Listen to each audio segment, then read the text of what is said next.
अप्रयमितस्तवन्यं प्रकृतिं विधि में परां जीवभूता महाबाहो येदं धार्यते जगत् अप्रयम् इतस्तवन्यां प्रकृतिं विधि में परां जीवभूता महाबाहो येदं धार्यते जगत् अप्रयम् इतस्तवन्यां प्रकृतिं विधि में परां जीवभूता महाबाहो येदं धार्यते जगत्। आप में से कोई उच्चारण करना चाहें? अप्रयमितस्तवन्यां प्रकृतिं विधि में परां जीवभूता महाबाहो येदं धार्यते जगत्।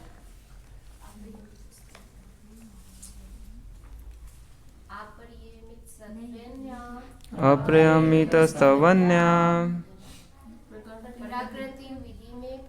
प्रकृतिं विधि में परां जीवभूता महाबाहो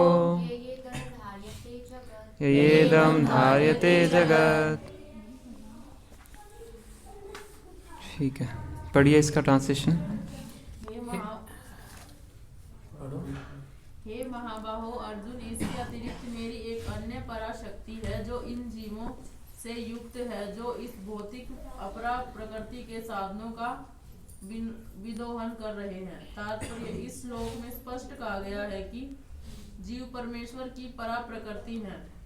अपरा शक्ति तो पदार्थ है जो पृथ्वी, जल, अग्नि, वायु, आकाश, मन, बुद्धि तथा अहंकार जैसे विभिन्न तत्वों के रूप में प्रकट होते हैं।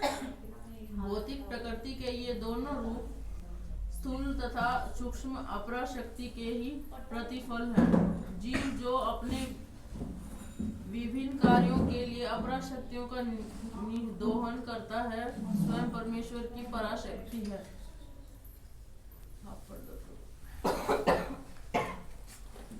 और यह वही शक्ति है जिसके कारण सारा संसार कार्यशील है। इस दृश्य जगत में कार्य करने की शक्ति तब तक नहीं आती जब तक कि यह पराशक्ति अर्थात जीव द्वारा गतिशील नहीं बनाया जाता। शक्ति का नियंत्रण सदैव शक्तिमान करता है और अतः जीव सदैव भगवान द्वारा नियंत्रित होते हैं। जीवों का अपना कोई स्वतंत्र अस्तित्व नहीं है, वे कभी भी शक्तिमान नहीं हो सकते, जैसा कि बुद्धिहीन मनुष्य सोचते हैं। श्रीमद् भागवतम में जीव तथा भगवान के अंतर को इस प्रकार बताया गया है। पढ़ो। अपरिमिता दुर्वास्तो नु ब्रतो यदि सर्वगता ततर्हि न शास्येति नियमो दुर्नेत्रथा अजनि न यन्मयं तद विमुच्य नियंत्रित भवेत् समम नुजानतां यदमत मत दुष्टतया। हे परम शाश्वत, यदि देहधारी जीव आप ही की तरह शाश्वत एवं सर्वव्यापी होते तो वे आपके नियंत्रण में न होते, किंतु यदि जीवों को आपकी सूक्ष्म शक्ति के रूप में स्वीकार कर लिया जाए तो वे तत्क्षण आपके परम नियंत्रण में आ जाते हैं। अतः वास्तविक मुक्ति तो जीव का आपकी शरण में जाना है। इसी शरणागति से वे दुखी होंगे, इसी शरणागति से वे सुखी होंगे। उस वास्तविक स्वरूप में ही वे नियंता बन सकते हैं। अतः अल्पज्ञ पुरुष जो अद्वैतवाद के पक्षधर हैं और इस सिद्धांत का प्रचार करते हैं कि भगवान और जीव सभी प्रकार से एक दूसरे के समान हैं, वास्तव में वे झूठे और प्रदूषित मत द्वारा निर्देशित होते हैं। तो ये 7वें अध्याय का 5वां श्लोक है। तो इस अध्याय के 2 श्लोक हैं 4 और 5। इसमें भगवान अपनी अलग अलग शक्तियों का वर्णन करते हैं, है ना। चौथे श्लोक में भगवान बताते हैं भूमि आपो अनल वायु खम मनोबुद्धि रेवच अहंकारिति यम में भिन्ना प्रकृति अष्टधा कि earth water fire air ether, भूमि अग्नि जल वायु आकाश, ये मेरी 5 इन्फीरियर एनर्जी हैं। इन्फीरियर को क्या बोलते हैं हिंदी में? निम्न शक्तियाँ हैं, है ना। और इसके बिना 3 और हैं, मन बुद्धि अहंकार। क्या है? मन बुद्धि अहंकार, है ना। तो हमारा जो स्थूल शरीर है जो हम देखते हैं ये किससे बना है? अर्थ वाटर फायर एयर ईथर, इसको पंचमहाभूत बोलते हैं, है ना। और इस स्थूल शरीर के अंदर हमारा सूक्ष्म शरीर है, वो किससे बना है? मन बुद्धि अहंकार, mind intelligence and false ego, है ना। इन दोनों को मिला के हमारा भौतिक शरीर बनता है ना। और हम जो हैं वास्तविकता में हम क्या हैं? हम क्या हैं? आत्मा है। तो आत्मा इस दोनों शरीरों के अंदर रहती है ना। आत्मा की सबसे पहली कवरिंग क्या है? सूक्ष्म शरीर। सूक्ष्म शरीर के ऊपर क्या है? स्थूल शरीर, अर्थ वाटर फायर एयर ईथर, है ना। और जब हमारी मृत्यु होती है तो हम इस स्थूल शरीर को छोड़ देते हैं, सूक्ष्म शरीर हमारे पास तभी भी रहता है। तो ये सूक्ष्म शरीर हमें आत्मा को उठा के नए स्थूल शरीर में ले जाता है, उसको बोलते हैं जन्म। शरीर छोड़ने को बोलते हैं मृत्यु, है ना। तो ये 2 शक्तियाँ भगवान यहाँ पे बता रहे हैं कि पहली जो 8 शक्तियाँ हमने बताई है आपको, earth water fire air ether mind intelligence false ego, ये भगवान की क्या है? इन्फीरियर एनर्जी है, निम्न शक्ति है ना। और इस श्लोक में भगवान क्या बता रहे हैं? अपरयम इतस्तव अन्या प्रकृतिम विधि में पराम जीवभूता महाबाहो येदम धार्यते जगत। तो इस निम्न शक्ति के ऊपर भी एक मेरी सुपीरियर शक्ति है ना। तो वो सुपीरियर शक्ति क्या कर रही है? उसको बोलते हैं जीवात्मा, जीवभूत। वो है महाभूत, पंचमहाभूत जैसे बताया इन्होंने। वो सुपीरियर एनर्जी क्या है? जीवभूत। और ये सुपीरियर शक्ति के पास पावर है कि वो निम्न शक्ति को वश में कर सकती है ना। जैसे माइक है, ये किससे बना है? अर्थ वाटर फायर एयर ईथर, है ना, उसका कॉम्बिनेशन है, उससे लोहा बनता है ना। तो मेरी इच्छा के अनुसार मैं इसको ऊपर नीचे कर सकता हूँ, है ना। इसको मैं कंट्रोल कर सकता हूँ। ये मेरा हाथ है, ये किससे बना है? अर्थ वाटर फायर एयर ईथर, है ना। तो इस शरीर के अंदर आत्मा है, और जब तक आत्मा इस शरीर के अंदर है तो इस हाथ को कंट्रोल कर सकती है। जैसे ही आत्मा बाहर जाएगी ये हाथ कंट्रोल में नहीं रहेगा ना। तो भगवान कह रहे हैं कि मेरी एक सुपीरियर एनर्जी है जीवात्मा, और ये जीवात्मा क्या कर रही है? ये एकदम धार्यते जगत। तो इस जगत के जितने भी रिसोर्सेज हैं उसको वो एक्सप्लॉइट कर रही है, मतलब वश में कर रही है ना। तो जीवात्मा के पास पावर है इस मैटर को वश में करने के, है ना। तो ये 2 शक्तियाँ भगवान ने यहाँ पे बताई हैं। और आगे भगवान बता रहे हैं कि संसार में जितनी भी क्रिएशन आप देखते हैं, इस पूरे भौतिक जगत में जो भी आप सारी रचना देख रहे हैं, क्रिएशन देख रहे हैं, इन दोनों शक्तियों को मिला के ही बनी है। कुछ भी उठा लीजिए आप इस पूरे जगत के अंदर, इन दोनों शक्तियों के कॉम्बिनेशन से ही सारी सृष्टि बनी है। कुछ भी देख लीजिए पूरे ब्रह्मांड में, है ना। जो चर जीवात्माएँ हैं जो चलती हैं, है ना, उनके अंदर क्या है? भगवान की सुपीरियर शक्ति है जीवात्मा, साथ में क्या है? इन्फीरियर शक्ति है अर्थ वाटर फायर एयर ईथर, है ना। ये जो बिल्डिंग बनी है ये किससे बनी है? अर्थ वाटर फायर एयर ईथर, है ना। ये सब क्या है? इन्हीं शक्तियों के कॉम्बिनेशन से पूरा जगत क्या हो रहा है? चल रहा है ना। तो भगवान प्रभुपाद यहाँ पे वर्णन करते हैं कि भगवान की अनेक शक्तियाँ हैं, है ना। उनमें से 2 शक्तियों का वर्णन किया गया है। तो हम सब भी क्या हैं? भगवान की शक्ति हैं। हम सब क्या है? जीवात्मा है। जीवात्मा क्या है? भगवान की ही शक्ति है, भगवान का ही अंश है। भगवान आगे जाके बताएंगे 15वें अध्याय में, माँ में वंश जीव लोके जीवभूत सनातना, कि जीवात्मा क्या है? मेरा अंश है। जैसे उंगली है, यही शरीर का अंश है, मेरे शरीर का पार्ट है ना। इस उंगली का कर्तव्य क्या है? क्या कर्तव्य है? जो आप कहोगे वो मानेंगे। हाँ, शरीर की सेवा करना है ना। अगर ये उंगली बोल दे मैं शरीर की सेवा नहीं करूँगी तो काट के फेंक देंगे इसको, है ना, खराब हो रहा है ना, खराब हो रहा है उंगली, अगर बीमारी हो रहा है इसमें, तो डॉक्टर क्या करता है? काट के फेंक देता है ना। इसी प्रकार से जो जीवात्मा है उसका कर्तव्य क्या है? भगवान की सेवा करना, क्योंकि वो भगवान का अंश है ना। जब तक वो भगवान की सेवा करेगा, भगवान के साथ जुड़ा रहेगा, तब तक वो हेल्दी कंडीशन में रहेगा। जब वो भगवान से अलग हो जाएगा तब उसका पतन शुरू हो जाता है। ये उंगली जैसी शरीर से अलग हो जाएगी ये सूखनी शुरू हो जाएगी, है ना। ऐसे हम जब भगवान से अलग हो जाते हैं तो हम सूखने शुरू हो जाते हैं, है ना, दुखी होना शुरू हो जाते हैं, है ना। जीवात्मा क्या है? भगवान का अंश है। अंश का कर्तव्य अंश की सेवा करना, भगवान की सेवा करना। तो अगर वो सेवा नहीं करेगा, भगवान से अलग हो जाएगा, तो उसका अस्तित्व क्या हो जाता है? ख़त्म हो जाता है। फिर उसका दुख का चक्कर शुरू हो जाता है। ये चिंगारी है, जब तक वो आग के साथ है तो जलती है, उससे रोशनी निकलती है, उससे हीट निकलती है, उससे रोशनी निकलती है, सुंदर भी लगती है। जैसी वो चिंगारी आग से दूर जाती है, क्या हो जाता है? बुझ जाती है, ख़त्म, है ना। ऐसे जब तक भगवान के साथ हैं तो हम हेल्दी कंडीशन में हैं, भगवान से दूर जाएंगे तो हम अनहेल्दी कंडीशन में। सिंपल सा तरीका है इसको समझने के, है ना।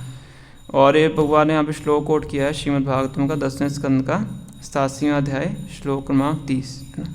तो इस श्लोक में बता रहे हैं कि जो जीवात्मा है वो कभी भी भगवान के समान नहीं हो सकती है ना। कुछ ऐसे दार्शनिक हैं जो ये कहते हैं कि हम और भगवान दोनों इकट्ठे हो सकते हैं। हम थोड़ा सा ध्यान लगा लें, अपने ऊपर से माया के पर्दे को ख़त्म कर दें, तो हम क्या बन जाएंगे?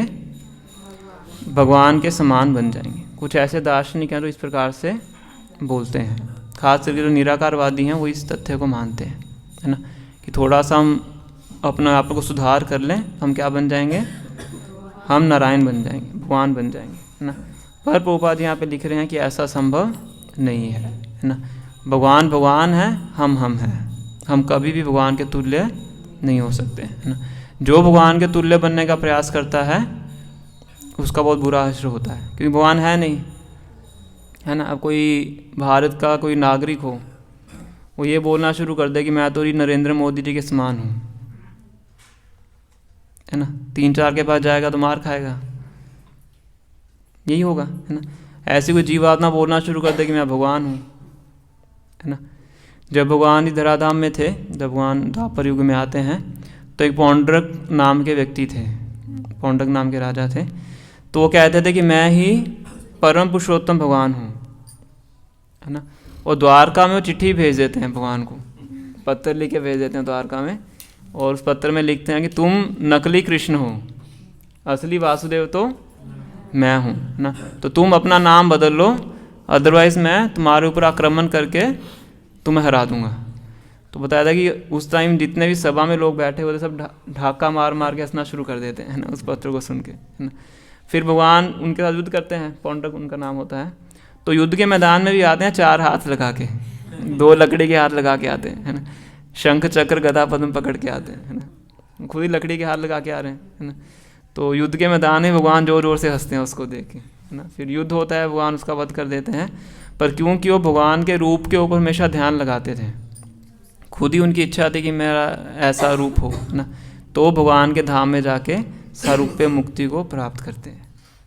ऐसा भागवतम के 10वें स्कंद में वर्णन आता है ना।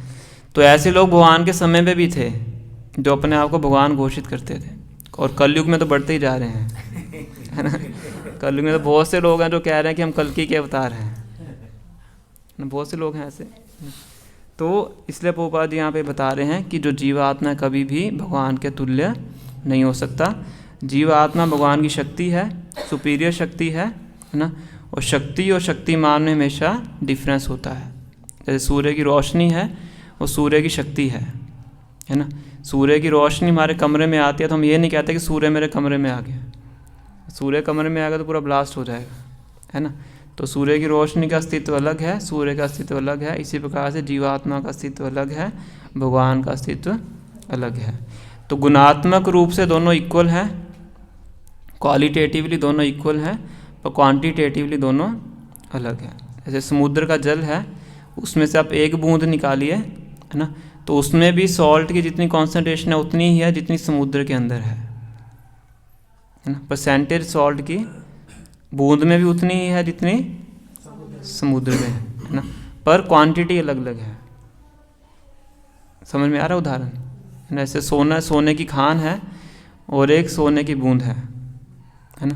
दोनों ही सोना है पर क्वालिटी दोनों की सेम है, जो भी कैरेट वगैरह होगा, पर क्वांटिटी क्या है, अलग है। एक पूरी खान है और एक बूंद है। ऐसे जीवात्मा है, जीवात्मा भी सच्चिदानंद है, भगवान भी सच्चिदानंद है, दोनों की क्वालिटी सेम है पर क्वांटिटी में अंतर है ना। हम एक छोटा सा एरोप्लेन बना सकते हैं हवा में उड़ाने के लिए, भगवान ने बड़े बड़े प्लैनेट बनाए हैं हवा में उड़ाने के लिए। तो ये दोनों में भेद है ना। भगवान ने मच्छर भी बनाया है उड़ने के लिए, हम मच्छर नहीं बना सकते, इतनी छोटी मशीन हम बना नहीं सकते है ना। उससे भी छोटे छोटे इंसेक्ट हैं जो हवा में उड़ते हैं है ना।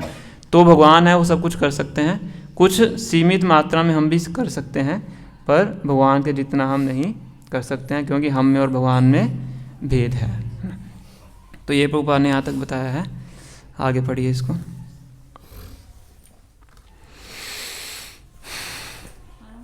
श्री कृष्ण की एकमात्र नियंता है और सारे जीव उन्हीं के द्वारा नियंत्रित हैं। सारे जीव उन्हीं की पराशक्ति हैं, क्योंकि उनके गुण परमेश्वर के समान है, किंतु वे गुणों की मात्रा के विषय में कभी भी समान नहीं है। स्थूल तथा सूक्ष्म अपराशक्ति पदार्थ का उपभोग करते हुए पराशक्ति जीव को अपने वास्तविक आध्यात्मिक मन तथा बुद्धि की विस्मृति हो जाती है। इस विस्मृति का कारण जीव पर जड़ प्रकृति का प्रभाव है, किंतु जब जीव माया के बंधन से मुक्त हो जाता है तो उसे मुक्ति पद प्राप्त होता है। माया के प्रभाव में मिथ्या अहंकारवश जीव यह सोचता है मैं भौतिक पदार्थ हूँ और सारी भौतिक संपत्ति मेरी है। जब वह सारे भौतिक विचारों से जिनमें भगवान के साथ तादात्म्य में भी सम्मिलित है मुक्त हो जाता है, तो उसे वास्तविक आध्यात्मिक स्थिति प्राप्त होती है। अतः यह निष्कर्ष निकाला जा सकता है कि गीता के अनुसार जीव परम भगवान श्री कृष्ण की अनेक शक्तियों में से एक है, और जब वह यह शक्ति भौतिक कर्मों से मुक्त हो जाती है तो यह पूर्णतया कृष्ण भावना भावित या बंधन मुक्त हो जाती है। बड़ा अच्छा भगवान ने बताया है। तो जो जीवात्मा है वो भगवान की सुपीरियर एनर्जी है ना। तो क्योंकि वो पदार्थ के ऊपर पदार्थ को कंट्रोल कर सकता है ना, तो कंट्रोल करने की उसके अंदर एक तरह से क्या प्रवृत्ति आ जाती है, कंट्रोलरशिप की प्रवृत्ति आ जाती है। तो इसी कारण इस संसार में फंस जाता है, क्योंकि उसके अंदर क्या आ गया है, कंट्रोलरशिप की भावना आ गई है। अपने आप को नियंता मानना शुरू कर देता है कि मैं क्या हूँ, कंट्रोलर हूँ। पर वास्तविकता में कंट्रोलर कौन है, भगवान है ना। हम तो अपने शरीर को भी कंट्रोल नहीं कर सकते हैं, शरीर हमारे कंट्रोल में है ना। छोटा सा बच्चा भी कंट्रोल नहीं कर सकते हम, है ना। तो हम कंट्रोलर कैसे बन सकते हैं, है ना। भगवान है पूरी सृष्टि को कंट्रोल करते हैं। पर जब जीवात्मा ये मान बैठता है कि मैं ही क्या हूँ, कंट्रोलर हूँ ना, सब कुछ मेरे हाथ में है, मैं चाहे किसी को भी ऊपर नीचे कर सकता हूँ, तब वो इस संसार में आके फंस जाता है।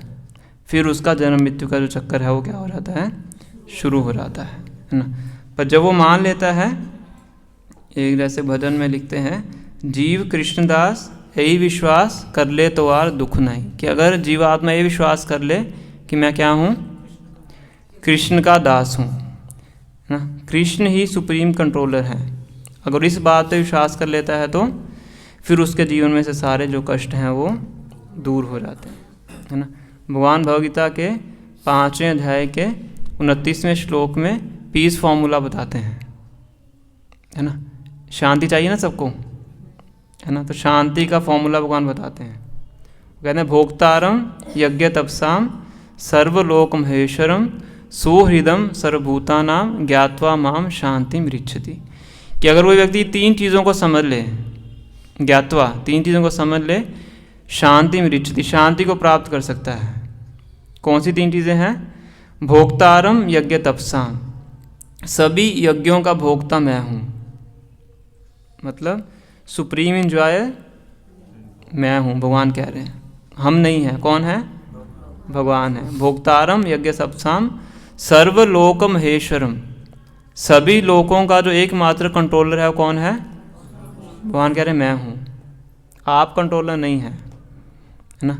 आपके सामर्थ्य में केवल कार्य को करना है, ये आपके सामर्थ्य में है, पर उसका जो रिजल्ट है वो आपके कंट्रोल में नहीं है, है ना। एग्ज़ाम क्लियर करने के लिए बहुत से बच्चे मेहनत करते हैं, है ना। एंट्रेंस एग्ज़ाम क्लियर करने के लिए, कोई भी एंट्रेंस एग्ज़ाम होता है तो सभी बच्चे अपना पूरा जी तोड़ लगा के मेहनत करते हैं, पर हर कोई सफल थोड़ा होता है, समझ रहे हैं। क्योंकि कंट्रोलर हम नहीं हैं, कंट्रोलर कौन है? भगवान है ना। भोक्तारम यज्ञ तपसाम सर्वलोक महेश्वरम सुहृदम सर्वभूतानाम। सभी जीवात्माओं का एकमात्र सुहृद कौन है? भगवान है।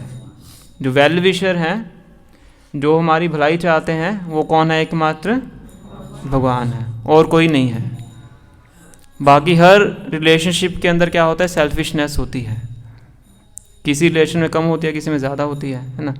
माता और पुत्र के बीच में कम हो सकती है, पर उसमें भी रहती है ना। उसमें भी थोड़ी बहुत सेल्फिशनेस रहती है ना। पर जो एकमात्र जो रिलेशनशिप है जिसके अंदर कोई सेल्फिशनेस नहीं है, वो क्या है? भगवान और जीवात्मा का संबंध है। तो भगवान कहते हैं अगर कोई इस बात को समझ लेता है, सुहृदम सर्वभूताना, मैं ही एकमात्र आपका क्या हूँ? सुहृद हूँ, वेल विशर, है ना। सुहृद मतलब जो हृदय के बिल्कुल पास होता है, उसको सुहृद बोलते हैं ना। ज्ञात्वा माम शांति मिच्छति, जो ये 3 चीज़ें समझ लेता है उसको शांति की प्राप्ति हो सकती है ना। याद है 3 चीज़ें? बताइए पहली, बताइए, सोच के बताइए, सोचेंगे तभी तो याद आएगा। वो तो सेकंड है, सुप्रीम इंजॉय ना, वेल विशर, है ना। तो ये 3 चीज़ें हमें याद रखनी है। भगवान क्या है? सुप्रीम इंजॉयर हैं, हम इंजॉयर नहीं हैं। जब हम इंजॉयर बनने का प्रयास करते हैं तो मुंह के बल गिरते हैं, उससे हमारा दुख शुरू होता है। भगवान को इंजॉयमेंट देंगे तो उससे हमें अपने आप इंजॉयमेंट मिलता है ना। और भगवान से ज़्यादा मिलता है ना। गोलोक वृंदावन में भगवान श्री कृष्ण देखते हैं कि राधा रानी मेरी सेवा करके मुझसे ज़्यादा आनंद प्राप्त कर रही है ना। और जो राधा रानी के असिस्टेंट्स हैं, वो राधा रानी की सेवा करके उससे ज़्यादा आनंद प्राप्त कर रही हैं। तो भगवान कह रहे हैं कि ये तो सही बात नहीं है, मुझे भी वो आनंद चाहिए जो राधा रानी मेरी सेवा करके प्राप्त करती हैं, है ना। तो इसलिए भगवान फिर चैतन्य महाप्रभु के रूप में भक्त बन के आते हैं। मतलब सुप्रीम इंजॉयर को इंजॉयमेंट दे के हम सुप्रीम इंजॉयर से ज़्यादा इंजॉयमेंट कर सकते हैं। ये सही तरीका है इंजॉयमेंट करने का। पर खुद इंजॉयर बनने का प्रयास करेंगे तो फिर वो पौंडरक वाली स्थिति हो जाएगी, है ना। तो पहला पॉइंट है कि भगवान सुप्रीम इंजॉयर हैं, दूसरा पॉइंट है भगवान सुप्रीम कंट्रोलर हैं, और तीसरा पॉइंट है कि भगवान हमारे वेल विशर हैं। तो इन 3 चीज़ों को समझ लेगा तो वो शांति को प्राप्त कर सकता है। तो उसके जीवन में कितनी भी समस्याएं क्यों ना आए, वो समस्याएं उसको छूती नहीं है। समस्याओं के बीच में रहता हो भी वो शांति को प्राप्त करेगा, अगर इन 3 चीज़ों को वो समझता है। ठीक है, तो ये 2-3 पॉइंट्स हमने डिस्कस किए हैं आज की चर्चा में, कि जीवात्मा भगवान की सुपीरियर एनर्जी है, जो earth water fire air mind intelligence false ego, ये भगवान की इन्फीरियर एनर्जी है। और जीवात्मा के अंदर शक्ति है कि जड़ पदार्थ को वश में कर सकता है ना। तो जब वो इसको वश में करता है तो उसके अंदर टेंडेंसी बन जाती है सुप्रीम इंजॉयर बनने की, कंट्रोलर बनने की, तो उससे उसका दुख शुरू होता है ना। इसको वो ख़त्म कर सकता है अगर वो भगवान को शरणागत होता है, और आत्मा में और भगवान के बीच में हमेशा जो अंतर है वो है, बना रहता है। आत्मा और परमात्मा कभी भी एक समान नहीं हो सकते। तो अगर अभी कोई आपके मन में प्रश्न है तो आप पूछ सकते हैं।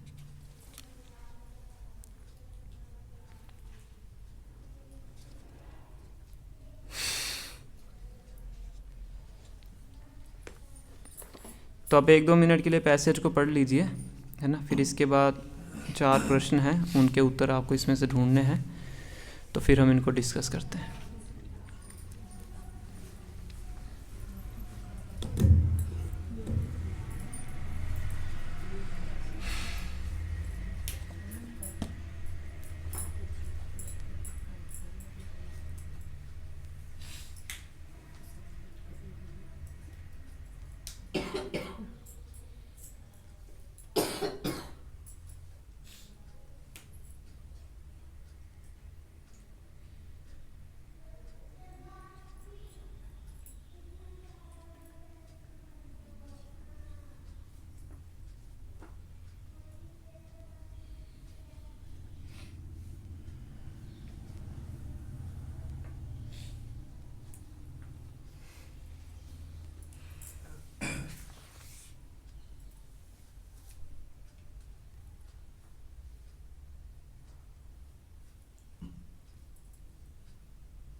करें शुरू। हिंदी में पढ़िए, पहला प्रश्न क्या है? जीव कौन सी दो शक्तियों द्वारा बने हुए हैं? परा और अपरा। पराशक्ति द्वारा। पराशक्ति कौन सी है? अपराशक्ति भौतिक, स्थूल, पृथ्वी आदि। पंचभूत प्लस मन बुद्धि अहंकार। नेक्स्ट। जीव हमेशा नियंत्रण में क्यों है, स्वतंत्र क्यों नहीं? क्योंकि जीव जो होता है वो गतिशील तभी हो पाता है जब क्योंकि जीव जो होता है वो भगवान की पराशक्ति है और तभी गतिशील हो सकता है। और शक्ति को हमेशा शक्तिमान ही कंट्रोल कर सकता है, इसलिए जो है जीव स्वतंत्र नहीं है। वेरी नाइस, है ना। जीवात्मा भगवान की पराशक्ति है और शक्ति हमेशा शक्तिमान के नियंत्रण में रहती है। नेक्स्ट।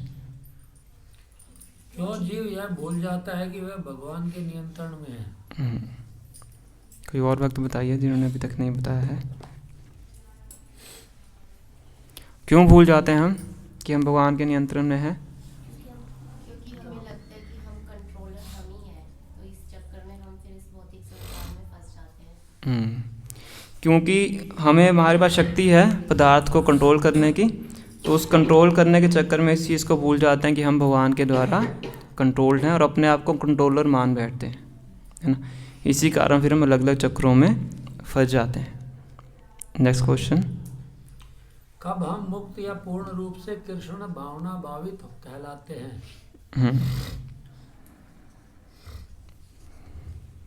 बताइए जिन्होंने अभी तक नहीं दिया उत्तर। प्रभु जी की तरफ से कोई बताइए। प्रभु जी, जब हम सारे भौतिक संसारिक जो चीजें उनसे मुक्त हो जाते हैं, भौतिक कलमश से मुक्त हो जाते हैं। जब हम भौतिक कलमश से भौतिक कलमश से मुक्त हो जाते हैं। भौतिक कलमश क्या है? अपने आप को कंट्रोलर मानना, ये भौतिक कलमश है ना। इससे मुक्त हो जाते हैं और अपने आप को भगवान का दास मानते हैं। जीव कृष्णदास यही विश्वास कर ले तो वार दुख नहीं। जब इस स्थिति में पहुंच जाते हैं तो उसको बोलते हैं मुक्त अवस्था। ठीक है। Next, practical application. क्या आप ऐसा महसूस करते हो कि आप धीरे धीरे माया के प्रभाव से मुक्त हो रहे हो? बताइए ऐसा किस प्रकार हो रहा है? बिल्कुल नहीं लगता है आपको? ना। जैसे जैसे भगवान की सेवा में लग रहे हैं तो लग रहा है हल्का हल्का, तो मतलब धीरे धीरे थोड़ा बहुत फर्क। हाँ, शुरुआत थोड़े से ही होती है ना। 19-20 को फर्क है प्रभु जी, 1-2 को फर्क है। वो बहुत बड़ा है ना। 1-2 को एक जैसा भी मतलब थोड़ा ठीक लगा लो, तो पॉइंट कम हो। शुरू तो ऐसे ही होता है ना। अगर हम 4 नियम भी पालन कर पा रहे हैं तो वो ही बहुत बड़ी बात है ना। वो भी क्या है? भौतिक एनर्जी के प्रभाव से मुक्त होने के समान है ना। उस रास्ते से हम चल भी रहे हैं तो क्या है? तो हम भौतिक एनर्जी के चंगुल से बाहर निकलने का हमारा प्रोसेस शुरू हो गया है ना। जैसे कोई बच्चा है इंजीनियरिंग कॉलेज में जाता है तो फर्स्ट ईयर में उसको इंजीनियर बोलना शुरू कर देते हैं, है ना। जैसे MBBS में कोई जाता है तो उसको डॉक्टर बोलना शुरू कर देते हैं। तो अभी इंजीनियरिंग उसने की नहीं है, उसका प्रोसेस शुरू हो गया है ना। तो ऐसे ही हमारा भक्ति का प्रोसेस शुरू हो जाता है। हम भक्त बोलना शुरू कर देते हैं, पर अभी डिग्री हमारी पूरी हुई नहीं है ना। अभी कार्य प्रगति पे है ना। अभी कार्य चल रहा है पर हमें भक्त बोला जाता है ना। क्योंकि अपेक्षा की जाती है शुरू कर दिया ख़त्म भी करेगा, है ना। इस जन्म में नहीं करेगा तो अगले जन्म में तो कर ही लेगा, है ना। तो इसीलिए भौतिक एनर्जी के प्रभाव से मुक्त होने का रास्ता हमारा शुरू हो चुका है। जितना आगे आगे बढ़ते जाएंगे उतना ज़्यादा उसका प्रभाव कम होता जाता है ना। ठीक है। अभी कोई आपका कोई प्रश्न है? प्रभु जी, सुबह वाली क्लास का पर्सन चलेगा?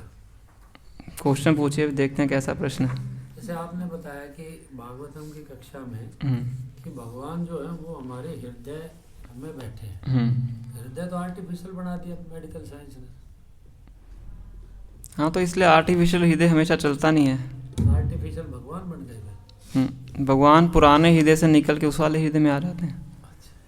मशीन में शिफ्ट हो जाते हैं भगवान। हाँ, तो इसीलिए बहुत पेशेंट्स का ये अनुभव होता है कि जब इसको बोलते हैं नियर डेथ एक्सपीरियंस, ये भी आपने टर्म सुनी हो, एनडी इसको बोलते हैं, कि जब ऐसा भी हार्ट ट्रांसप्लांट वगैरह होता है तो व्यक्ति अपना ऑपरेशन होते हुए खुद देखता है, क्योंकि वो कुछ समय के लिए वो जो आत्मा है शरीर से बाहर आ जाती है, हृदय बाहर निकाल लिया ना उसका, उसके अंदर तो खुद बैठा हुआ है, तो वो अपना ऑपरेशन होते खुद देखता है कि, और बताते भी हैं ऑपरेशन सक्सेसफुल होने के बाद कि ऐसे ऐसे ऑपरेशन हो रहा था, इसको बोलते हैं नियर डेथ एक्सपीरियंस।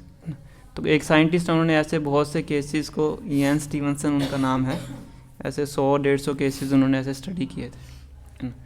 तो इससे वो ये भी प्रमाणित करते हैं कि हम इस शरीर से अलग हैं, कि आत्मा शरीर से अलग है। तो ऐसा होता है, पर हर केस सक्सेसफुल नहीं होता। इसलिए जैसे प्रभु जी आत्मा शरीर से अलग है तो अल्टीमेटली आत्मा चल देती है, अब उनका मनवा हुआ जब चल दे करेगी समझ, वो बंधी हुई है ना, अपने मन से नहीं चल सकती, बंधी हुई, वही शरीर के अंदर कैदी के समान है, इसलिए उसकी जो फ्रीडम है वो कटेल्ड है। आत्मा के पास तो बहुत शक्ति है, एक छोटी सी आत्मा हाथी को चला देती है, हाथी ऐसे शरीर को, है ना। तो वही छोटी सी आत्मा चींटी के अंदर भी है, वही छोटी आत्मा पक्षी के अंदर भी है, आत्मा तो वही है। तो आत्मा के अंदर तो बहुत शक्ति है, पर जब तक वही शरीर के अंदर है उसकी गतिविधियां सीमित हैं, कैदी के समान है, अपनी मर्जी से नहीं निकल सकती। जब दूत आके निकालते हैं कई बार, कहते हैं आत्मा तब निकलती है इस शरीर से जब अगला तैयार कर लेती है, अगला तैयार कर लेती है। अगला शरीर तैयार, हाँ, वो आत्मा तैयार नहीं करती है, वो भौतिक प्रकृति तैयार करती है। आत्मा उस शरीर को छोड़ती है जब ये शरीर किसी काम का नहीं रहता है, कुछ इसमें डिफेक्ट हो जाता है, तो आत्मा इस शरीर को छोड़ देती है। बट बहुत बार बिल्कुल जैसे वो तो टाइम वाली बात लगा लो, अगर हम ये कहेंगे तो प्रभु जी बच्चे भी चले जाते हैं, जवान भी चले जाते हैं, तो हाँ। डिफेक्ट नहीं होता, वो तो एक हाँ, वो तो उसके कर्मों के अनुसार है, जिसके जिस शरीर के साथ जितने उसके कर्मों के अनुसार शरीर खराब हो जाता है ना। अल्टीमेटली तो आत्मा तब बाहर जाती है जो शरीर आपका वर्किंग कंडीशन में नहीं है।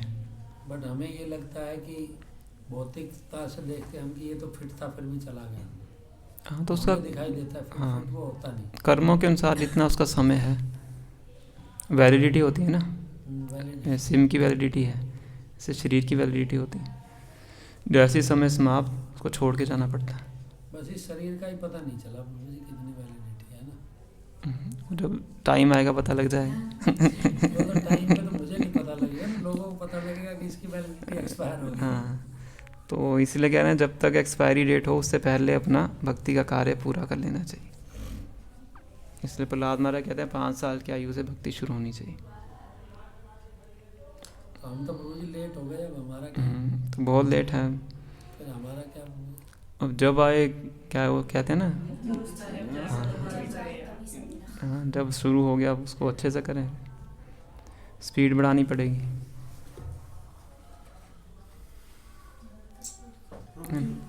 शिव जी और कृष्ण भगवान में क्या अंतर है? शिव जी और कृष्ण भगवान में क्या अंतर है? हरे कृष्णा माता जी, क्लास के बाद बात कीजिए। भगवान कृष्ण परम पुरुषोत्तम भगवान है ना, और शिव जी पहली बात तो वो एक डेमीगॉड है, महादेव बोलते हैं, डेमीगॉड्स के लीडर है ना। दूसरा भगवान श्री कृष्ण के परम भक्त हैं, वैष्णवा नाम यथा शंभु ऐसे बोला जाता है ना। और तीसरा भगवान के गुण अवतार हैं ना, भगवान के 3 गुण अवतार हैं, रजोगुण सतोगुण और तमोगुण के, है ना। रजोगुण के ब्रह्मा जी हैं और सतोगुण के स्वयं भगवान विष्णु हैं और तमोगुण के शिव जी अधिष्ठाता हैं, इस तरह समझ सकते हैं, है ना। और जो शिव जी हैं इनका जो तत्व है वो तत्व ही अलग है। जैसे हम क्या हैं, जीव तत्व हैं, भगवान हैं भगवत तत्व हैं, और श्रीमती राधा रानी शक्ति तत्व हैं, भगवान की शक्ति है ना। शिव जी हैं वो उनको शंभु तत्व बोला जाता है, तत्व ही अलग है। तो जैसे दूध से दही बनता है, ऐसे ही बताया जाता है कि जो शिव जी हैं वो भगवान श्री कृष्ण से प्रकट होते हैं, दूध और दही का संबंध बताते हैं, इस तरीके से समझ सकते हैं। पर यह है कि भगवान नहीं है, भगवान के बहुत निकट हैं, इसलिए कई बार भगवान शब्द उनके लिए इस्तेमाल किया जाता है। ठीक है।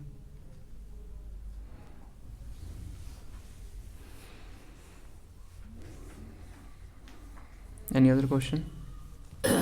बस और क्लियर ही लग रहा है प्रभु जी। माता जी बताओ कुछ कि भी रहेगा तो अब तो शांति तो ना मिले तो हम्म, कहीं ना कहीं तो दिमाग यहाँ वहाँ डिस्टर्बेंस हो ही जाता है।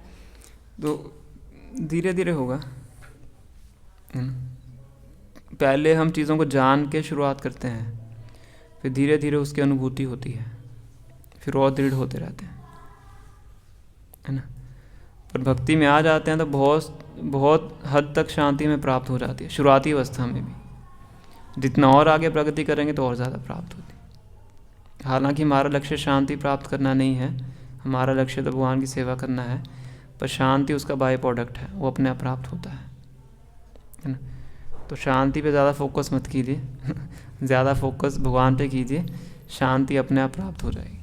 प्रभु जी मैंने अभी एकादशी का व्रत स्टार्ट किया, कैसे रहना है? तो बहुत अच्छी बात है। कैसे रहना है पता ही नहीं। एकादशी का जो व्रत है उसको करने के अलग अलग स्तर होते हैं, है ना। पर बेसिक ये है कि एकादशी के दिन हम अनाज को ग्रहण नहीं करते हैं, है ना। क्योंकि ऐसा बताया जाता है कि एकादशी के दिन जितना ही पाप होता है अनाज के अंदर प्रवेश करता है, इसलिए अनाज ग्रहण नहीं करते हैं। पर फिर भी इसको करने के बहुत स्तर होते हैं। पहला स्तर होता है कि उसको निर्जल करें। निर्जल मतलब पानी भी ना पिए, बाकी चीज़ों छोड़ ही दीजिए, मतलब पानी भी नहीं पीना है ना। तो ये पहला स्तर है। दूसरा है कि सिर्फ पानी पे कर लें, पहला हो गया निर्जल, दूसरे को होता है सजल, ये सिर्फ पानी के साथ, है ना।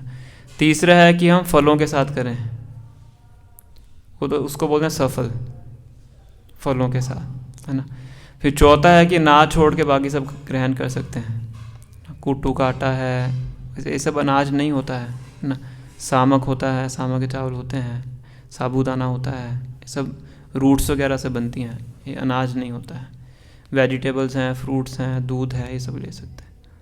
मेरे यहाँ सब ये कहते हैं कि सारे एकादशी व्रत नहीं रखते हैं, कि सारे एकादशी को नहीं रहना चाहिए, ऐसा भी कुछ है? नहीं नहीं, हम तो सारी रखते हैं। नहीं, वो जैसे प्रभु जी हमारी भाषा में कहते हैं कि चांदन की और अंधेर की जो 11 शक्ति है, तो अंधेर की नहीं करनी चाहिए, चांदन वाली करनी चाहिए। ये सब लोक कथाएं हैं। हाँ, वो मैंने इसीलिए बोला। हाँ, शास्त्रों में ऐसा कुछ नहीं। एकादशी को बोलते हैं माधव तिथि, भगवान श्री कृष्ण की तिथि है। भगवान की प्रसन्नता के लिए एकादशी का व्रत रखा रहता है। तो साल में 24 एकादशी आती हैं, उन सबको रखना चाहिए। वैष्णवों को तो रखना ही चाहिए। प्रभु जी एक माता जी का क्वेश्चन था सुबह, मैं इनको नहीं समझा पाई। ये पूछ रहे थे कि हमारे गांव में ऐसे कहते हैं एकादशी कर लो तो उसका वो करना जरूरी होता है, उद्यापन करना जरूरी होता है। उद्यापन मतलब जैसे प्रभु जी दान दक्षिणा वगैरह, कपड़े नहीं, वगैरह, इस उद्यापन होता है तरह प्रभु जी। और फिर उसके बाद पंडितों को खाना खिलाना, ये सब। टेक्निकल भाषा में जैसे माताएं 16 सोमवार करती हैं, तो 16 सुनो सुनो, एक टाइम पे वो 16 सोमवार के बाद वो करते हैं कि भाई मैंने 16 सोमवार कर दी, अब बाबा अपनी इच्छा अनुसार, श्रद्धा अनुसार दान पुण्य और कुछ कर देते।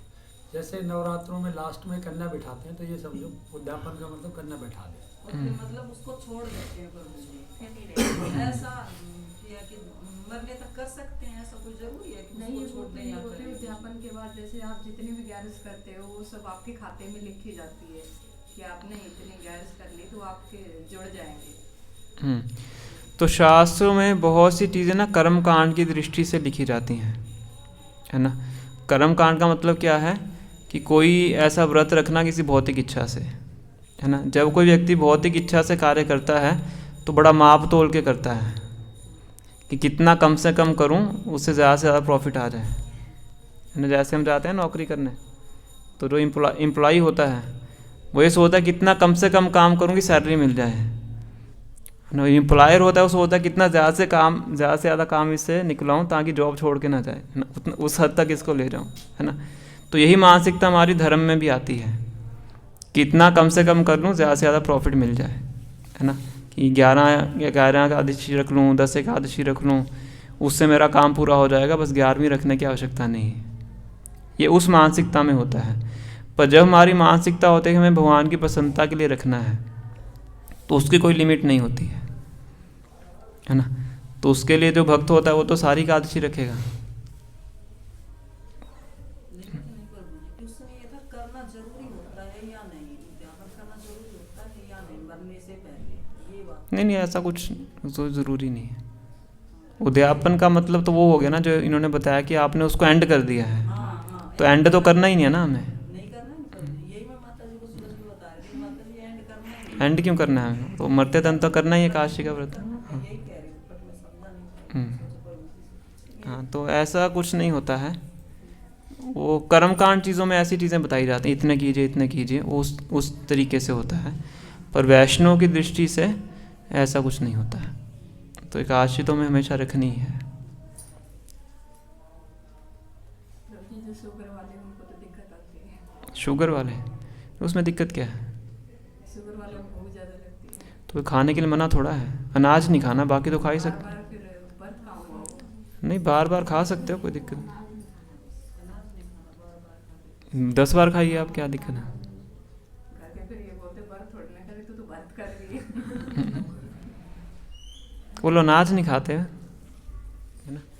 आइडियली तो जितना कम खाएं उतना अच्छा है, क्योंकि उसका हमारा लक्ष्य तो ये है कि उस दिन ज़्यादा से ज़्यादा भगवान का नाम लें, सब भक्ति की क्रियाओं को करें। तो खाना पीना अगर एक दिन छोड़ देते हैं, हमारे पास समय भी बच जाता है, और कम खाते हैं तो नींद भी कम आती है, तो उसका बेनिफिट है ही। जितना ज़्यादा कम खाएं उतना तो अच्छा है। साइंस भी कहती है कि महीने में 2 दिन हमें भूखे रहना चाहिए, है ना।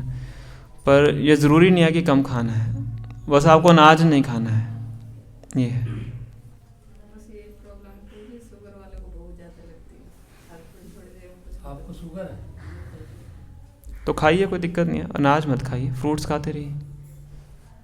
बहुत से भक्त हैं उनको शुगर होती है, वो भी रखते ही हैं एकादशी। फ्रूट कितनी बार खाओ, कोई दिक्कत नहीं। नहीं, कोई दिक्कत नहीं। अनाज से परहेज कर लें, हो गई एकादशी हमारी चढ़ गई, मतलब ठीक है, बल्ले बल्ले भाई। कुछ 1-2 आइटम और होती हैं, पर बेसिकली अनाज होता है। तो वो 1-2 और बता दो मुझे। एक पालक होता है, पालक नहीं खाते हैं, और शायद मटर होते हैं, वो नहीं खाते हैं। ऐसा कुछ 1-2 आइटम्स होती हैं।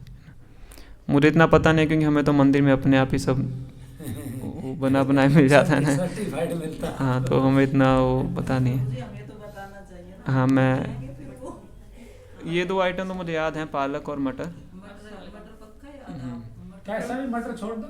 नहीं, वो हमारी एक फ्रेंड है, वो तो मटर ही बस वो आलू मटर करके ही खा लेती है एकादशी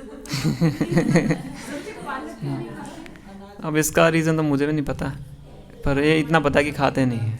आलू मटर की सब्जी बनाएगी और वही खाएगी। पिछली बार वैसे भी कहती अच्छा, है कि पूरे नमक का सेंधा नमक और नॉर्मल नमक है, इसका भी कुछ है? एक नमक होता है, सेंधा नमक इस्तेमाल करते हैं। वो वाइट वाला आता है अलग। डली टाइप का होता है, सेंधा नमक होता है ना। मिर्च नॉर्मल या काली मिर्च? मिर्च तो नॉर्मल चल जाती है। सेंधा नमक उसको प्यूरीफाइड नमक माना जाता है। जो समुद्र का नमक है उसको शुद्ध नहीं माना जाता है। उसके पीछे कथा है, बाद में कभी बता देंगे, है ना। रॉक सॉल्ट बोलते हैं इसको, सेंधा नमक को। तो वो उसको हमारे मंदिर में तो नॉर्मल भी सेंधा नमक यूज़ करते हैं, दूसरा नमक यूज़ करते ही नहीं। हाँ, तो वो बॉडी के लिए भी ठीक होता है। उसकी छोटी सी बुकलेट आती है एकादशी की, कभी मिलेगी तो मैं यहाँ पे ले आऊँगा। वो कथा वाली तो है, वो भेजूँ आपको? नहीं, कथा नहीं, जिसमें लिखा हुआ क्या क्या नहीं खाना है। तो हाँ, उसको आप देख लीजिएगा, पता लग जाएगा।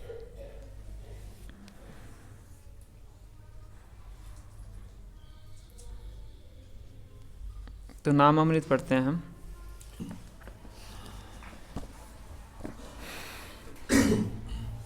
इसी का नाम अमृत पर्व है।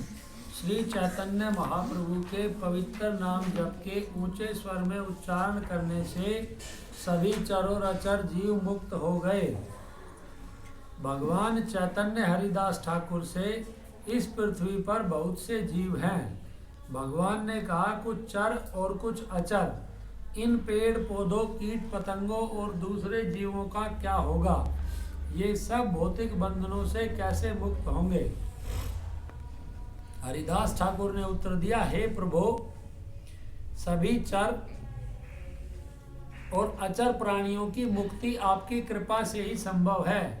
आपने पहले से ही इन पर कृपा करके इन्हें मुक्त कर दिया है। आपने हरे कृष्ण मंत्र का उच्च ध्वनि में जप व कीर्तन किया है, और इसकी ध्वनि सुनकर सभी चर और अचर प्राणी इससे लाभान्वित हुए हैं। हे भगवान, चर प्राणी जिन्होंने आपका संकीर्तन सुना है वे पहले से ही भौतिक बंधन से मुक्त हो चुके हैं, और जब पेड़ पौधों जैसे अचर प्राणी इस ध्वनि को सुनते हैं तो एक प्रतिध्वनि होती है। वास्तव में यह प्रतिध्वनि नहीं है, यह अचर प्राणियों का कीर्तन है। यह सब अकल्पनीय है, परंतु आपकी दया से यह संभव है। जब आपके अनुयायियों द्वारा पूरे विश्व में हरे कृष्ण मंत्र का उच्च ध्वनि में उच्चारण होता है तो सभी चर और अचर जीव दिव्य आध्यात्मिक प्रेम में नाच उठते हैं। मेरे प्रिय भगवान, जब आप झारखंड के जंगलों से होकर वृंदावन जा रहे थे तब जो जो घटना घटित हुई वह सभी आपके सेवक बलभद्र भट्टाचार्य ने मुझे बताई है। जब आपके भक्त वासुदेव दत्त ने सभी जीवों के उद्धार के लिए आपके चरणों में प्रार्थना की तब आपने उसकी प्रार्थना स्वीकार की। हे महाप्रभु, आपने उस भक्त का रूप इस जगत की सभी पतित आत्माओं के उद्धार के लिए ही लिया है। आपने हरे कृष्ण महामंत्र का उच्च ध्वनि में जप व कीर्तन का प्रचार कर सभी चर और अचर जीवों को भौतिक बंधन से मुक्त कर दिया है। नवदीप में अवतरित होकर आपने कृष्ण की तरह पहले से ही सारे संसार के जीवों को मुक्त कर दिया है। श्री चैतन्य चरितामृत अन्यन अंत्य लीला तीसरा अध्याय 67 और 76 श्लोक। तो कई बार लोग कहते हैं कि जोर जोर से हरे कृष्ण बोलने की क्या आवश्यकता है ना, तो उसका उत्तर यहाँ पे दे रहे हैं कि हम उच्च स्वर में हरे कृष्ण महामंत्र का कीर्तन करते हैं तो उससे सारे प्रकार के जीवात्माओं को लाभ होता है, चर और अचर, है ना। बहुत से पेड़ पौधे हैं, बहुत से जानवर हैं जो बोल नहीं सकते, चल नहीं सकते, है ना, पर जब उनके कानों में भगवान का ये हरे कृष्ण महामंत्र जाता है तो उनको भी इससे लाभ पहुँचता है ना। तो इसलिए कहते हैं जब हम कीर्तन करते हैं वो हज़ारों गुना ज़्यादा बेनिफिशियल है हमारे खुद के जप करने से, है ना। कि जप हम करते हैं अपने लिए और कीर्तन जब हम करते हैं तो उससे सबका लाभ होता है, हमारा तो होता ही है और जो जो सुनता है उनका भी लाभ होता है ना। तो इसलिए ज़्यादा बेनिफिशियल है, इसलिए इसमें वर्णन किया गया। उसे लास्ट पैराग्राफ है, इसको पढ़िए।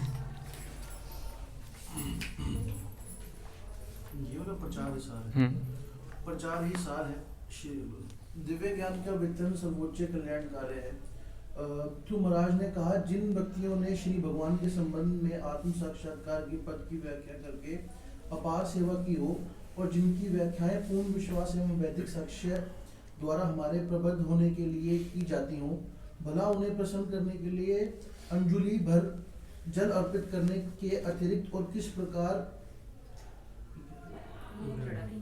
पूर्ण हुआ जा सकता है। ऐसे महापुरुषों को जिनके कार्यकलाप उनकी अपार कृपा वृक्ष मानव समाज में फैले हुए हैं, उनके कार्य द्वारा ही संतुष्ट किया जा सकता है। संसार के महापुरुष मानव समाज के कल्याण हेतु सेवा करने के लिए उत्सुक रहते हैं, किंतु वह व्यक्ति सबसे बड़ी सेवा करता है जो परम भगवान के संबंध में आत्म साक्षात्कार के ज्ञान को वितरित करता है। समस्त जीवात्माओं माया के चंगुल में है, वह अपनी वास्तविक पहचान को भूलकर शांति में जीवन बिताने के लिए एक शरीर से दूसरे में देह तरण करते हुए भौतिक संसार में चक्कर लगाती रहती हैं। किंतु इन जीवात्माओं को आत्म साक्षात्कार का केवल रंच मात्र ज्ञान होने के कारण मानसिक शांति तथा सुख की इच्छा रखते हुए भी कभी चैन नहीं मिलता। कुमारगण, नारद, प्रहलाद, जनक, शुकदेव गोस्वामी, कपिल देव जैसे साधु पुरुष तथा उनके अनुयायी वैश्व आचार्य एवं उनके भी दास भगवान एवं जीवात्मा के आपसी संबंध के ज्ञान का प्रसार करके मानवता की बहुमूल्य सेवा कर सकते हैं। ऐसा ज्ञान मानवता के लिए वास्तविक वरदान है। तो यहाँ पे बताया जा रहा है कि जो महात्मा लोग हैं, उच्च स्तर के व्यक्ति हैं, उनका चिंता होती है कैसे संसार का भला किया जाए। तो इस संसार का भला करने के लिए ही वो भगवान के संदेश का प्रचार करते हैं, क्योंकि वही एकमात्र तरीका है इस संसार को सुखी बनाने का। तो इसलिए यहाँ पे बताया गया है कि जो प्रचार है वही सार है। ठीक है, तो हम यहीं पे समाप्त करेंगे आज की। मेरे यहाँ पिजन आता था तो उसने मेरे बालकनी में एक अंडा दे दिया और वो अंडा उठाकर मैंने रख दिया ऊपर। क्योंकि वो तेरे बहुत परेशान, और मैं उसके लिए बड़ा अंदर अपने पे बड़ा हो रहा है कि मैंने उसके अंडे को अलग कर दिया, मैंने ये बहुत बड़ा पाप कर दिया। लेकिन अब मेरे ना दिमाग से नहीं आ रहा, मतलब हो गए, अब मैं उसे रखा नहीं तो वो पिजन बार बार परेशान कर रहा है, और मैंने उठा के उसे ऊपर रखा है तो भी मैं परेशान हो रही हूँ कि तो वैसे तो पाप करते ही है। पिजन अपने अंडे को खुद ही तोड़ देता है अगर उसको कोई देख लेता है ना, छू लेता है ना। लेकिन मुझे लगता है मैंने तो तभी ना कर दिया ना पाप। तो वेट कर लेते हैं उसका निकलने का। मैं वो रख नहीं सकती थी वहाँ पर, बार परेशान करे, तंग हो गई मैं। तो क्या करें इसमें? उसे मैंने उठा के डस्टबिन में ऊपर रखा है, मैं तो हाथ भी नहीं लगा सकती थी उसे। इसमें क्या उपाय बताएं? मेरे दिमाग से नहीं जा रही वो बात। इस तरह से तो कोई बात नहीं माता जी, उसको उठा के हमारा वापस एक्स्ट्रा रख कर दें। दो, उसको उठा के वापस रख दो, उतरम पात्रम हो जाएगी। हो जाते हैं, लेकिन ये मुझे जानबूझ के है, मैं कहती जैसे हूँ। मारे गए, जाले साफ किए, तो उसके लिए भी ये तो होता ही है, तो उसके लिए क्या करें? तो अनवर्ड चूहे घर में हैं, उनका क्या करें? तो अन पहले मैं हर चीज में जैसे हम पेड़ों की कटिंग करते हैं, तो उससे भी पाप पाप लगता है। हम्म। अगर कटिंग भी जरूरी, प्रभु जी पेड़ लगा के तो उनकी कटिंग भी जरूरी। तो भगवान कहते हैं कि अगर ऐसे जाने अनजाने में कोई पाप होते हैं तो भगवान कहते हैं मैं उसको क्षमा कर देता हूँ। जो मकड़े तो जानबूझ के मार देते हैं, दोबारा बनाएंगे तो करना पड़ता है। तुम बाहर निकालें उसको, ना मारें या तो। ना मारे, वो निकाल के घुस जाते हैं, उसका पैर वैर। यहाँ भी बहुत मकड़ियाँ हैं, रेवाड़ी में मकड़ियाँ ज़्यादा हैं। तो भागवत में लिखा गया है 5वें स्कंद में कि ये जितनी भी जीवात्माएं होती हैं ये इग्नोरेंट होती हैं, इनको पता नहीं होता वो क्या कर रही हैं, पर हम तो समझदार हैं तो इसीलिए इनको नहीं मारना चाहिए। भागवत में तो ऐसा लिखा हुआ है, अगर कोई मारता है तो पाप लगता है। और अगर जाने अनजाने में हो जाता है, आपको पता नहीं है, तो भगवान कहते हैं कि वो पाप मैं क्षमा कर देता हूँ अगर कोई भगवान की शरण में जाता है। जानकर भी कर दिया, जैसे मान लो हमारे यहाँ वो है, क्या बोलते हैं, दीवार पे चढ़ती है माता जी, अरे नहीं वो मिट्टी वाली दीमक दीमक, तो हमारी दीवार खराब होती है तो हमारी मजबूरी है उसको निपटाना, तो वो पाप लगेगा या भगवान कहते हैं कोई बात नहीं, तेरे घर खराब करने की छोड़ है। आइडियली तो मैंने बताया कि नहीं करना चाहिए, है ना, पर अगर आवश्यकता है तो फिर करिए, फिर भगवान बचाएंगे आप। फर्नीचर सारा ही खराब कर देती है। हाँ, तो कुछ पहले से कुछ प्रिकॉशन लें ताकि मारने की आवश्यकता ही ना पड़े। तो पहले प्रिकॉशन से वो वैसे मरेंगे प्रभु जी, वो हम उसका इलाज कर देंगे, वहाँ आते ही मरेंगे वो। तो प्रिकॉशंस तो वही है ना उसका। प्रभु जी हमने तो किया था तब भी हमारा दिमाग फिर दोबारा हो गया।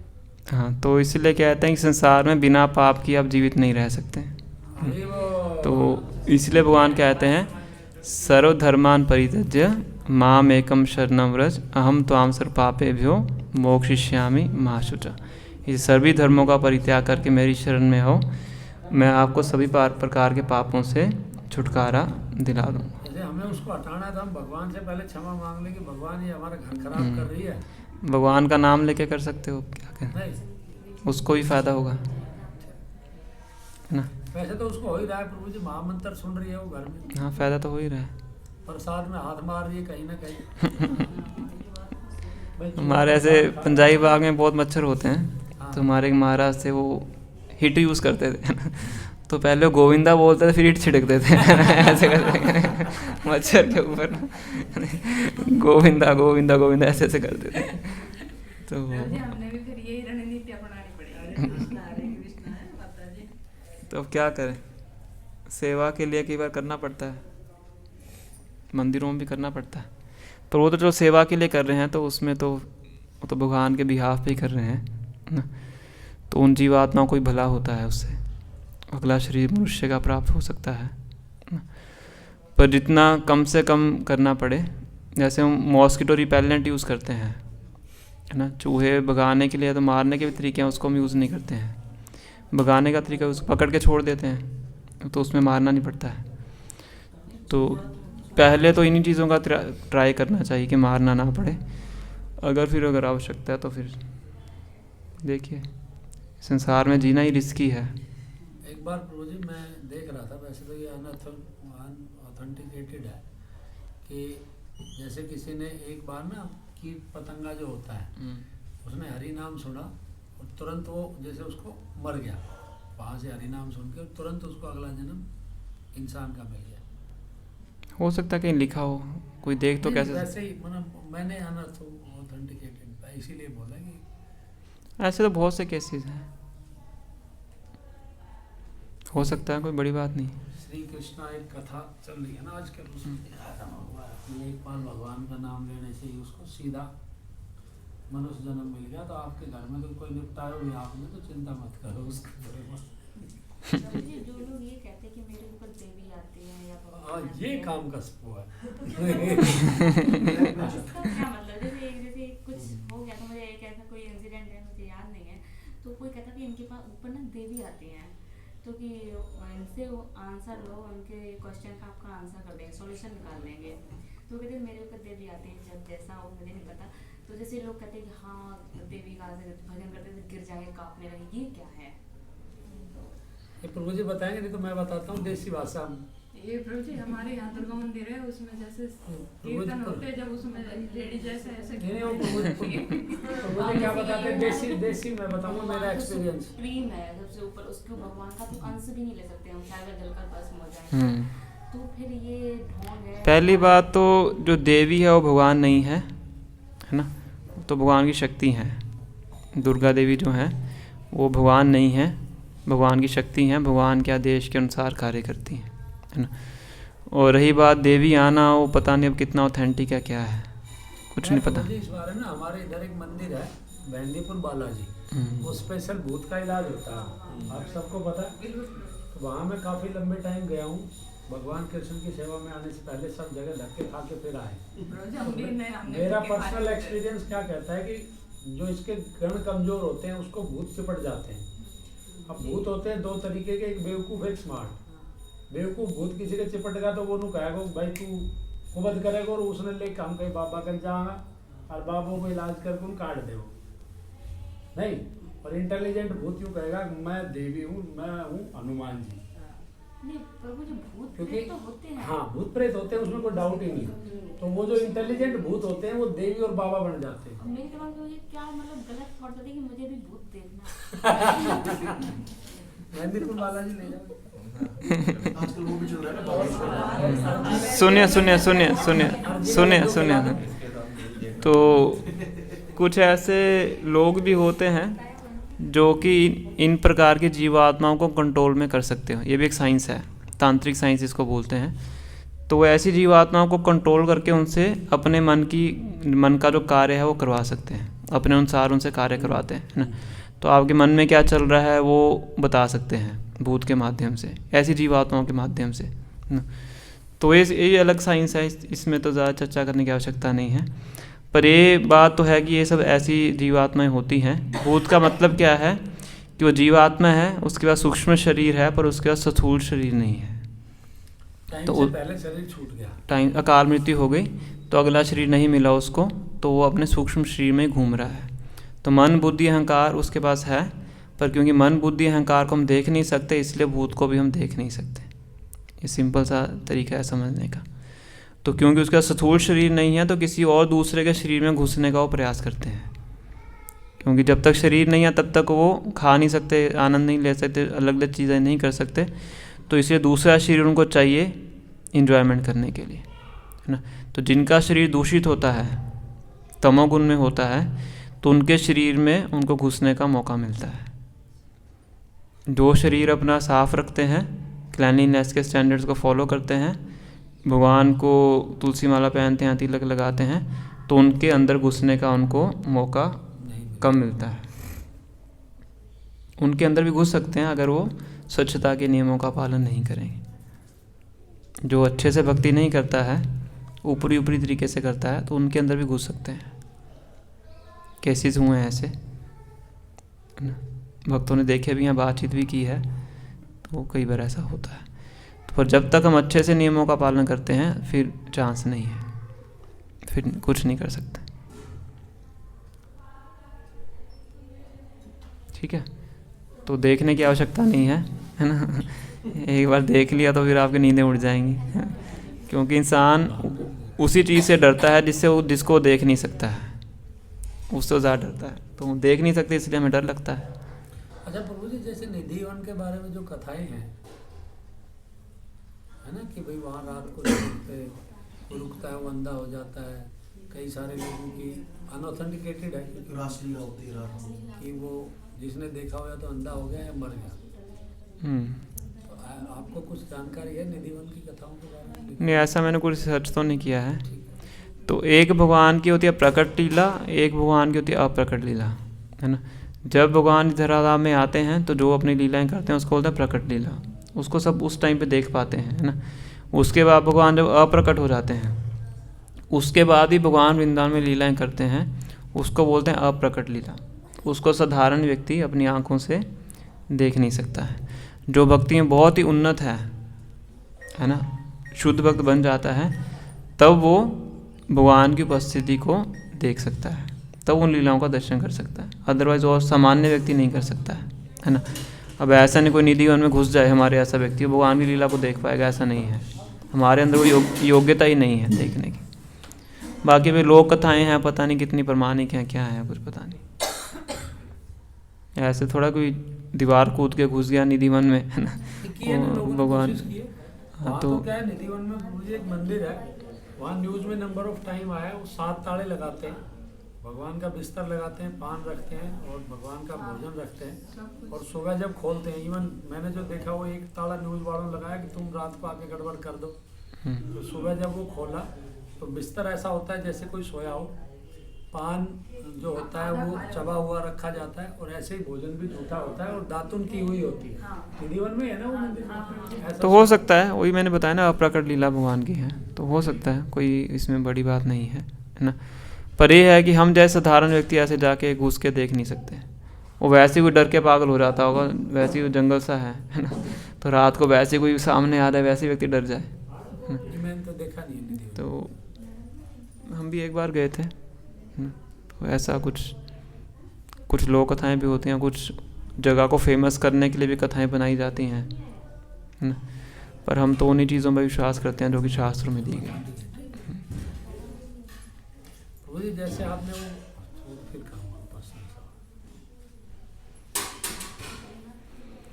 ठीक है, तो अभी 10, 11, 12 मार्च को क्या है? गौर भागवत कथा। गौर कथा है ना, 3 दिन के लिए कथा है। 3 दिन यज्ञ भी होगा, कथा भी होगी, और लास्ट डे अभिषेक भी होगा। भगवान को 56 भोग भी ऑफर किया जाए, और पहले दिन महासंकीर्तन भी है सुबह 7 से 9, है ना। तो आप सब अपना समय फ्री करके रखिएगा। तो कुछ भक्तों के लिए मैंने सेवा की लिस्ट भी बनाई है, तो मैं भी अगले हफ्ते तक मैं फिर वो बता दूँगा कौन कौन भक्त क्या क्या सेवा कर सकता है। ठीक है, बस 3 दिन के लिए अपने आप को मुक्त रखिएगा, है ना। शाम का समय ही है, 5 से लेकर 8 बजे तक, उस समय के लिए महाराज आएंगे वृंदावन से, तो वो कथा करेंगे। और हमारे नए सेंटर में होगा। अगली क्लास ही हमारी मोस्ट प्रोबेबली नई जगह पे ही होगी, नेक्स्ट वीक थर्सडे को हम शिफ्टिंग करने का प्रयास करेंगे। तो जैसे भी होगा मैं ग्रुप में मैसेज पोस्ट करता रहूँगा, ठीक है।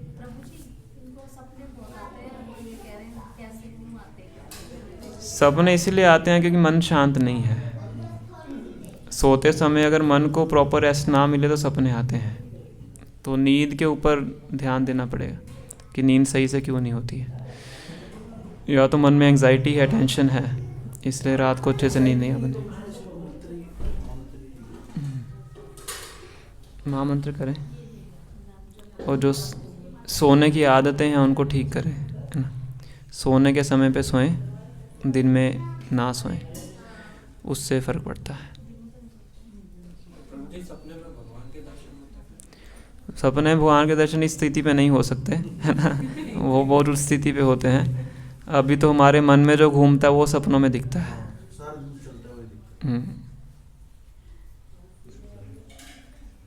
ठीक है। श्री श्री राधाधिकाम भगवान की जय, श्री श्री कृष्ण बलराम की, श्री श्री जगन्नाथ बलदेव सुभद्रा महारानी की, श्री श्री गौर निताई की, जगत गुरु शिला प्रभुपाद की जय, गौर प्रेमानंदे। कल को संकीर्तन भी है 6:15 से, है ना। टीपी स्कीम कोई जगह है, तो सभी प्रयास कीजिएगा, मंदिर से बस जाएगी 6 सवा 6 निकलेगी। जो सीधा पहुंच सकते हैं सीधा पहुंच जाइएगा, जो यहाँ से जाना चाहते हैं तो बस में बैठ के यहाँ से जा सकते हैं। बस यहीं से मिली, यहीं पे छोड़ेगी। और एक आप सबसे मेरी हम्बल रिक्वेस्ट है कि प्रभु जी ने एक वीडियो डाली है अपने फंक्शन से रिलेटेड,